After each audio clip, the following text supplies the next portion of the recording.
America అధ్యక్షుడు Donald Trump Tesla CEO Elon Musk మధ్య మాటల యుద్ధం మొదలైంది.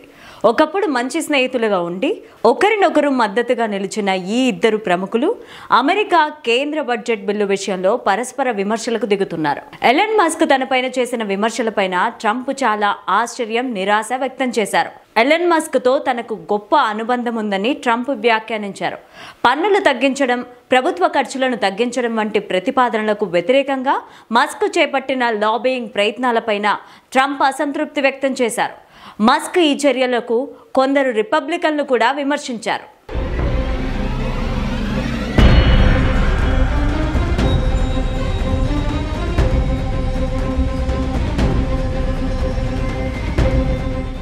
ఈ విమర్శలకు బదిలిస్తూ మస్క్ ట్రంప్ పైన మరింత ఘాటుగా స్పందించారు.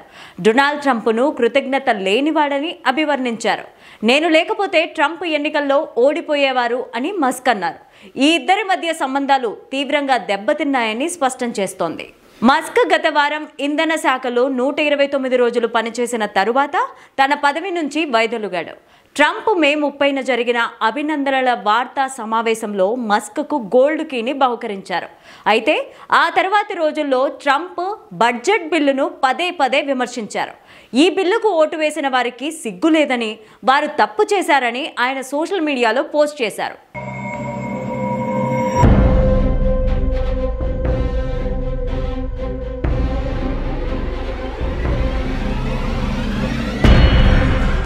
ట్రంప్ పార్టీకి చెందిన కొద్ది మంది ప్రతినిధులతో పాటు డెమోక్రాట్లందరూ కూడా ఈ బిల్లును వ్యతిరేకించారు. అయితే చాలా మంది రిపబ్లికన్ల మద్దతుతో వైట్ హౌస్ కేంద్ర బడ్జెట్ బిల్లును ఆమోదించింది. ఈ పరిణామం ట్రంప్ మస్క్ మధ్య రాజకీయ వ్యక్తిగత విభేదాలను మరింత పెంచిందని క్లియర్ అవుతోంది. మస్క్ తనను రుణ బానిసత్వ బిల్లు అని అభివర్ణించిన ఈ బడ్జెట్ బిల్లు ట్రంప్ దృష్టిలో మాత్రం అమెరికా అభివృద్ధికి కీలకమైనది. ఈ విభేదాలు భవిష్యత్తులో అమెరికా రాజకీయాలపైన ఎలాంటి ప్రభావం చూపుతాయో చూడాలి.